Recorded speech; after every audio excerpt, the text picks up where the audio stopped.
বিয়ের দাবিতে সৌদি প্রবাসী প্রেমিকের বাড়ির সামনে অবস্থান নিয়েছিলেন এক তরুণী।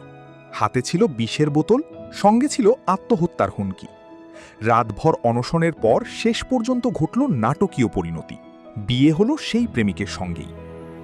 ঘটনাটি ঘটেছে গাইবান্ধার গোবিন্দগঞ্জ উপজেলার একটি গ্রামে। স্থানীয়দের ভাষ্য, সৌদি প্রবাসী ওই যুবকের সঙ্গে তরুণীর দীর্ঘদিনের প্রেমের সম্পর্ক ছিল, তবে সময় গড়ালেও বিয়ে হচ্ছিল না। এতে ক্ষুব্ধ হয়ে শুক্রবার রাত 11টার দিকে প্রেমিকের বাড়ির সামনে গিয়ে অবস্থান নেন তরুণী। বাড়ির প্রধান ফটকের সামনে বসে তিনি কান্নাকাটি করতে থাকেন। এক পর্যায়ে তার হাতে থাকা বিষের বোতল নিয়ে এলাকায় চাঞ্চল্য ছড়িয়ে পড়ে। বিয়ে না হলে আত্মহত্যা করবেন বলেও হুমকি দেন তিনি। আমার নাম সুরভি, গ্রাম অন্তপুর নায়াপাড়া, ছেলের নাম রায়না। আমার বিয়ের প্রলোভন দেখিয়ে আমার সাথে সম্পর্ক করে আমার সংসার চালাইতে বিয়ে করবো বলে বলছে, আসে আমি বিয়ে করবো, বিদেশে টাকা করে বিয়ে করবো সেটা বলছে। ও ফোনেও কথা বলছে, টাকা পয়সাও দিছে। তো কালও বলছে বিয়ে করবে, শুধু আজকে সবার চাপে বলতেছে বিয়ে করবে, আজকে বলে বিয়ে করবো না। খবর ছড়িয়ে পড়লে রাতেই ওই বাড়ির সামনে ভিড় জমাতে শুরু করেন স্থানীয়রা।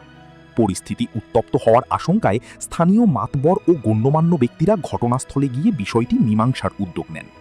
ছোঁয়ার পরে এখন যদি তুমি বিয়ে না করো, আগেকারও এক বাচ্চা আছে, সংসারও আসিল, সেই সংসারও তুমি ভেঙলে, এখন ইকুলো আমার গেল, উকুলো গেল, মাঝখানে দেওয়ালের পিঠে দাঁড়িয়ে গেলাম একটা মেয়ে মানুষ। এখন সে কথা কয়া, এখন আজকে এক কথা কালকে এক কথা, পাড়া প্রতিবেশী নানত এই হলো সবই সমস্যা। তা এখন বাবা মাও হয়তো চাপ দিছে গ্রাম থেকে যে তোরা কি করবো করে, তা এলে আমরা সহ্য করব না। বিষ নিয়ে আসছিল ছেলের বাসায়।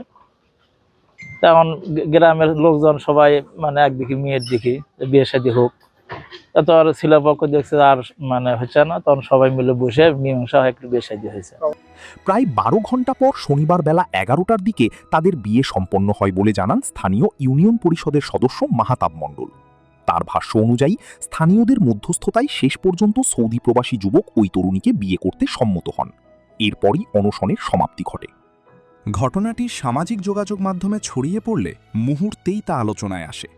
প্রেম, বিয়ের দাবি, বিষের বোতল আর শেষ পর্যন্ত বিয়ে, সব মিলিয়ে ঘটনাটি যেন নাটকীয় গল্পকেও হার মানিয়েছে। তবে এই বিয়ে কিভাবে সম্পন্ন হয়েছে এবং দুই পরিবারের সম্মতি কতটা ছিল তা নিয়ে বিস্তারিত কিছু জানা যায়নি। গোবিন্দগঞ্জ থানার ভারপ্রাপ্ত কর্মকর্তা মোহাম্মদ মোজাম্মেল হক জানিয়েছেন, এই ঘটনায় থানায় কেউ অভিযোগ করেননি, তবে শনিবার তাদের বিয়ে হয়েছে বলে তিনি শুনেছেন।